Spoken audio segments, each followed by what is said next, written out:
Graduation requirements have changed. Simmons Elementary School holds a character-based assembly. The cross-country team lacks seniors. And Jacob Krenz shows off his very own mode of transportation.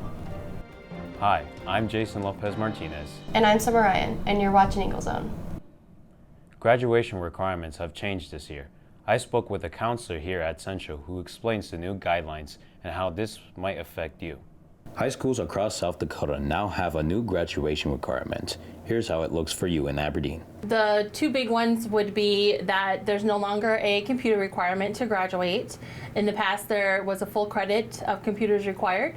Now that full credit has moved down into the elective count. So instead of 6.5 electives and 1 computer credit, it's now no computer credit, 7.5 of electives. The second change is to social studies. It used to be that every student had to do world geography, world history, and then a half a credit of social studies elective. Now that requirement has changed. There's no more world history or world geography specification. Instead, every student has to take a credit and a half of social studies electives, along with the U.S. history and government stayed the same as always. But the total credit count you need to graduate is the same. That's at 25. However, students have more freedom when it comes to reaching that 25. The big thing that changed as far as credit count is that elective that went up to 6.5 and the computers went away. So students really have more freedom in choosing their classes they want to take. So if you have already taken these classes, they aren't going to waste. They would just be counted as elective credits.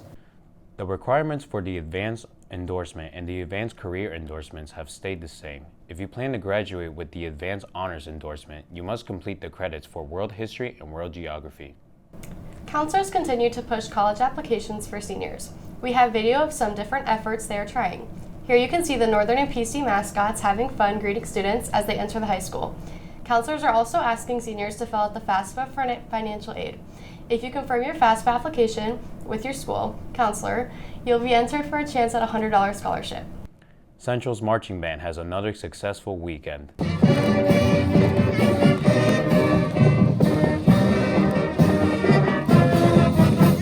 Here you can see the band marching in the Gypsy Day Parade, where it earned the Best Overall Band Award. It comes after a strong showing the week before Aberdeen made finals at the Festival of Bands in Sioux Falls and took 8th place overall. Displaying good character can be one of the biggest deciding factors in life for many important opportunities. Setting a good foundation for character starts when you're young. Eagle Zone's Austin Erickson joins us with his story. Austin? Schools across the district have different measures in place to promote strong character. And it's not just opening a book and filling out a worksheet. In fact, it can be a high-energy celebration. To help motivate good character, Simmons Elementary holds a character assembly. It's about respect, check it out, check it out. It's about respect, check it out. If you haven't figured it out yet, this one highlights respect. Students or even entire classrooms receive individual awards for displaying strong character.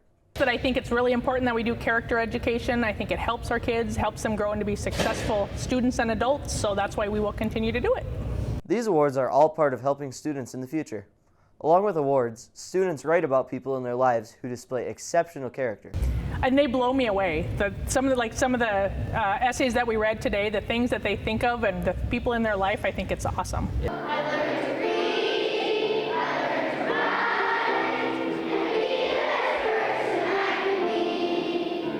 These assemblies have proven to improve behavior throughout the school, both in the classroom and out. Especially when the students are teaching the students, I feel they listen better to their peers, so when they hear about respect and they're reminded what it looks like or whatever character trait we're doing, we definitely see an upsurge in better behaviors after the assembly and after the videos that go out. Lessons from the assemblies can stick with a student for a long time. In fact, I still remember a letter I wrote to my grandpa when I was at Simmons talking about his work ethic. Thanks, Austin. The school district has put many programs in place to help promote the idea of respect and improving your character. One of those programs is SOAR, seeing it through, owning your actions, adapting a plan, and reflecting and revising. You can see more details of that on the latest episode of Eagle Zone Live with Brian Johnson. We'll be back after these messages made by media production students.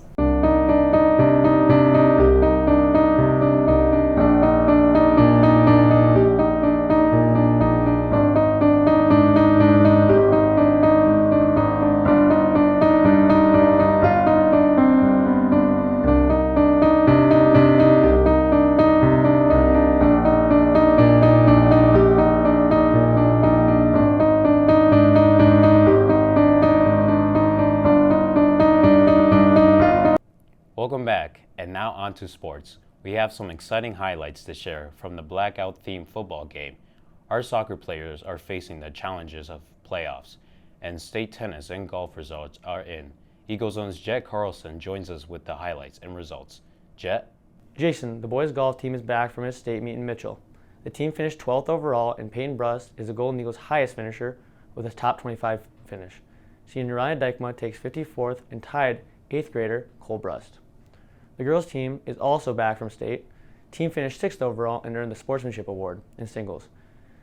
Senior Emily Ringenberg earned 3rd in the first flight. Moving to the 5th flight, junior Lainey Gonzer finished 3rd, and another 3rd place finish. This time it's Avery Tenton in the 6th finish. Moving on to a different sport, in the postseason, the girls' team is preparing to play Lincoln as we record this. That comes after this strong showing at home against Sioux Falls Jefferson.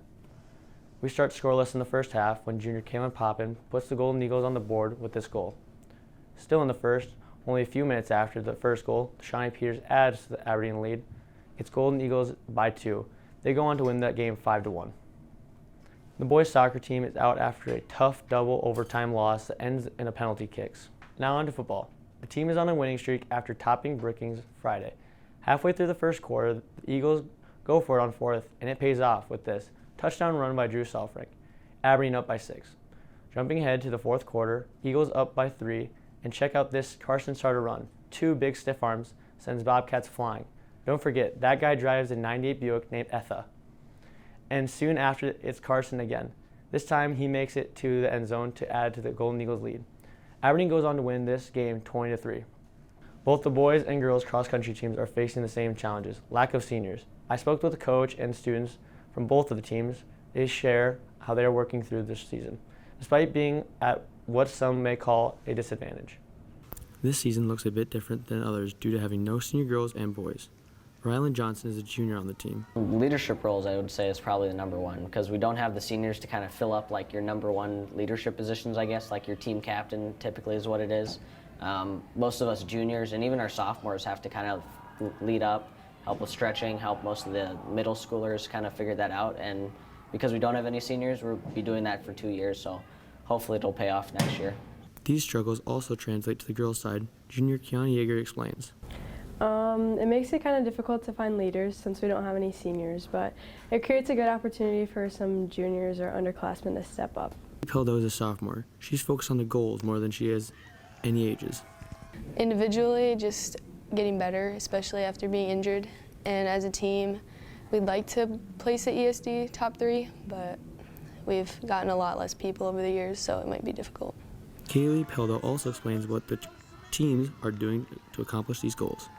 Well, leading up to it, we take a couple easier days and then do workouts earlier in the week so we can prepare better towards the end of the week because most of the hard meets are on the weekends. But according to the boys' head coach, Greg Murley, a team situation is difficult from any outcome. He still believes with a young team they will be competitive. Well, I think our goal every year is to be very competitive to try to win a conference title and be one of those top 3 teams or 4 teams in the state. So Both of the teams are back after competing at ESD earlier this season. The boys' team finished in 3rd, and the girls' team finished 5th. The state meet is next weekend in Huron, October 22nd. Thanks, Jet. Last week we took a look at a car named Ethel, but now Eagle Zone's Jacob Krenz took advantage of the opportunity to show off his very own car. I mean scooter. Over these past couple weeks, I forgot the true meaning of a vehicle. They're not to make life easier or to move around faster. They're here for one reason only, to be cool.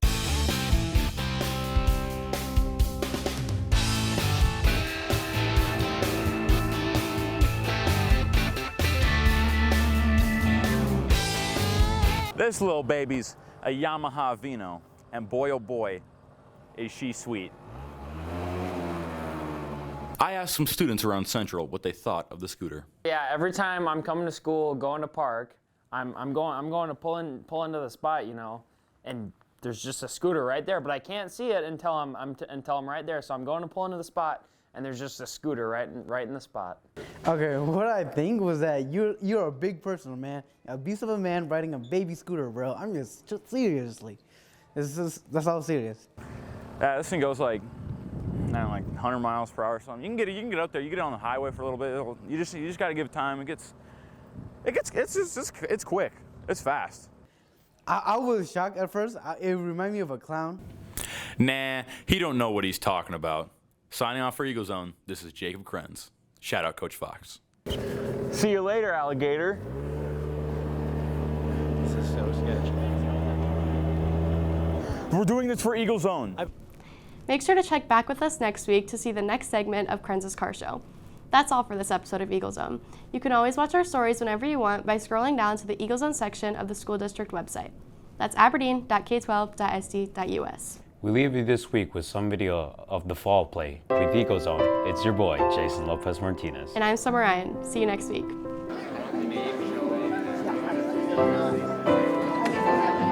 have right here trying to see if there's lots. An L train takes 10 seconds. You've been sneaking to movies once or twice, and there we are. This is the reason I came here. I wanted to have. Oh, to be fair, that's exactly what I'm trying to say. The bedroom door, walk 43 feet, and open. Let's not talk about quality murderers. Well, let's do it. Next time, we were going all the way home, and I was right opposite the person across the L tracks, and she swore she saw me.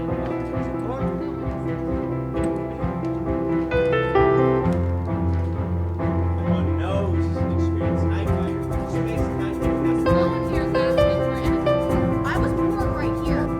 Shut up! Let me go!